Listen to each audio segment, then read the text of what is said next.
बिस्मिल्लाहिर्रहमानिर्रहीम। अस्सलाम वालेकुम स्टूडेंट्स, क्यूएटी के हमारे एक नेक्स्ट लेक्चर के साथ मिलते हैं। आज के इस लेक्चर में हम change the active voice to passive voice और passive voice to active voice इसको डिस्कस करेंगे। 2.6 हमारा सिलेबस का ये रेफरेंस है। मॉडल पेपर में क्वेश्चन कुछ इस तरह है। यहाँ पर हमारे पास एक एक्टिव वॉइस है, इसमें हमने नीचे जो पैसिव वॉइस दिए गए हैं इसमें से करेक्ट ऑप्शन को हमने सिलेक्ट करना है। तो यहाँ पर हमारे पास करेक्ट ऑप्शन है ऑप्शन नंबर 3। आगे चल के हम देखेंगे ये 3 ऑप्शन किस तरह करेक्ट है, इसके पीछे क्या रूल है और कौन से रूल्स को हमें याद करना चाहिए। तो सबसे पहले मैं ये बता दूं कि हमारे पास जो 12 टेंसेस होते हैं उनमें ये जो हमने यहाँ पे क्रॉस लगाया है, इन टेंसेस के हम एक्टिव वॉइस पैसिव वॉइस नहीं बना सकते। 12 में से सिर्फ 8 टेंसेस ऐसे हैं जिनके एक्टिव वॉइस और पैसिव वॉइस बन सकते हैं, जो कि यहाँ पर टिक के निशान से हमने हाईलाइट किए हुए हैं। अब कुछ रूल्स देख लेते हैं। रूल नंबर 1 ये है कि हमने ऑब्जेक्ट को, जो हमारा सेंटेंस होता है उसमें ऑब्जेक्ट को सब्जेक्ट बना देना है। रूल नंबर 2 है हमने कुछ चेंजेस करनी है।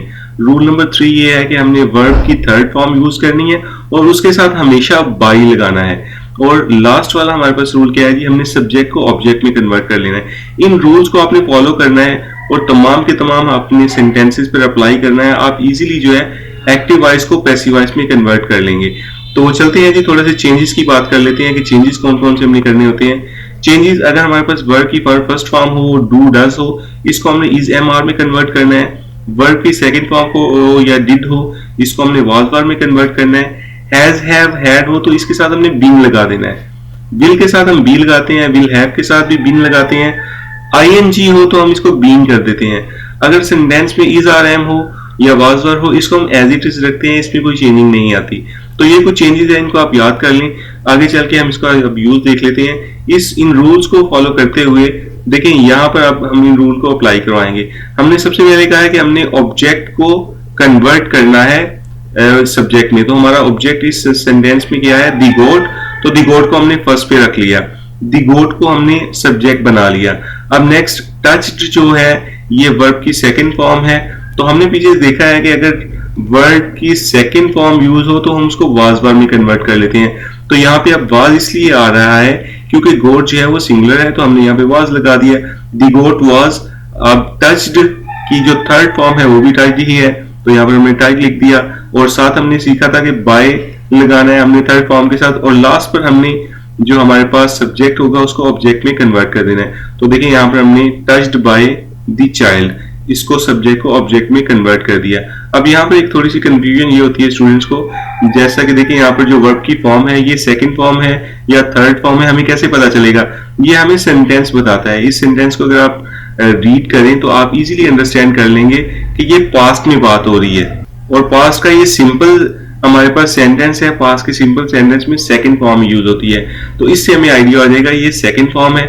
और सेकंड फॉर्म पे हमारा जो रूल है वो ये वाला लगेगा, हमने वाज या वर में इसको कन्वर्ट करना है। तो इस तरह हम करेक्ट आंसर तक एक्सेस कर सकते हैं। या फिर आप ये भी कर सकते हैं, आप जो बाकी आंसर हमारे पास बच गए हैं उनमें आप कंपैरिजन करके देखें यहाँ पर इज जो आया है वो किसी भी रूल को फॉलो नहीं करता। ये सेंटेंस जो है एज इट इज लिख दिया है, सिर्फ इसमें सब्जेक्ट और ऑब्जेक्ट को चेंज किया गया है। ये आप सेंटेंस देखें, इसमें हैड बीन आ गया, हैड बीन भी रूल को फॉलो नहीं कर रहा। आप एलिमिनेट भी कर सकते हैं, आप रॉन्ग आंसर्स को एलिमिनेट करें, जो आंसर बच जाए उसको आप सिलेक्ट करें, वो आपका करेक्ट आंसर होगा। अब यहाँ पर कुछ हम एग्जांपल्स देख लेते हैं चेंजेस को अकॉर्डिंगली।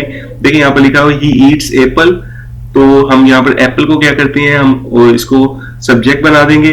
या ईट्स लिखा हुआ है, इसमें रूल क्या लगेगा, हम इज लगाएंगे। यहाँ पे जो हमने पीछे चेंजेस के रूल सीखे हैं, अगर आप वहां पे देखें, हमने एक रूल देखा था कि अगर वर्ब की पहली फॉर्म हो तो हम वहां पर इज आर एम लगाते हैं। एप्पल के अकॉर्डिंगली यहाँ पे इज आएगा, यहाँ पे आर नहीं आ सकता, एम नहीं आ सकता, तो हम यहाँ पर इज लगाएंगे। ईट को हम कन्वर्ट करेंगे वर्ब की थर्ड फॉर्म में। वर्ब की थर्ड फॉर्म के साथ हम बाय लगाएंगे और जो हमारा सब्जेक्ट होगा हम उसको ऑब्जेक्टिव फॉर्म में कन्वर्ट कर देंगे। ही जो है इसको हम हिम में कन्वर्ट कर देंगे। ये यहाँ पर कुछ चेंजेस दी गई हैं। अगर शी लिखा हो तो हम उसको हर में कन्वर्ट करते हैं, दे लिखा हो उसको देम में कन्वर्ट करते हैं। ये हमारे पास रेड में जो सेंटेंसेस हैं इनको हमने ग्रीन में कन्वर्ट किया है, इसका आप स्क्रीनशॉट ले लें। और इन तीनों के तीनों सेंटेंसेस पे जो हमने पीछे चेंजेस के रूल डिफरेंट समझे हैं उनको अप्लाई करके देखें, आप इजीली अंडरस्टैंड कर लेंगे कि किस तरह हम एक्टिव वॉइस को पैसिव वॉइस में कन्वर्ट करते हैं। तो इन रूल को आप माइंड में रखकर अगर पेपर को अटेम्प्ट करते हैं तो मैक्सिमम मार्क्स लेने के चांसेस आपके बढ़ जाएंगे। तो अगर आप मजीद ऐसी वीडियो से अपडेट रहना चाहते हैं तो अभी हमारे यूट्यूब चैनल को सब्सक्राइब करें। Thanks for watching this video.